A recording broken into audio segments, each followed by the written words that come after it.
Adilabad Congress party assembly incharge Kandi Srinivasa Reddy పేద రైతు కుటుంబంలో పుట్టి స్వయం కృషితో ఎదిగారు. పేదల కడుపు నింపాలన్న పెద్ద మనసుతో 3 ఏళ్ల కిందట చేపట్టిన నిత్యాన్నదాన కార్యక్రమం ఇప్పటికీ నిర్విరామంగా సాగుతుంది. అమెరికా నుండి ఆదిలాబాద్కు వచ్చిన తర్వాత కేసీఆర్ ఫౌండేషన్ స్థాపించి దాని ద్వారా అనేక సేవా కార్యక్రమాలు కొనసాగిస్తున్నారు.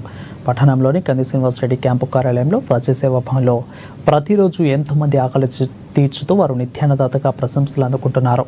ఇక అన్నదానంలోకెల్లా ఆకలి తీర్చే అన్నదానం గొప్పదన్న ఆలోచనతో ఇంత మంచి కార్యక్రమాన్ని కొనసాగిస్తున్నారు. ఈ నిత్యాన్నదాన క్షేత్రానికి ప్రతిరోజు పరిసర ప్రాంతాల నుంచి వందల సంఖ్యలో వచ్చి భోజనం చేస్తున్నారు ప్రజలు. ఒక మంచి ఆలోచనతో ఇలాంటి కార్యక్రమాన్ని నిర్వహించడం అభినందనీయమని కంది శ్రీనివాసరెడ్డిని జిల్లా ప్రజలు నిండు మనసుతో అభినందిస్తున్నారు.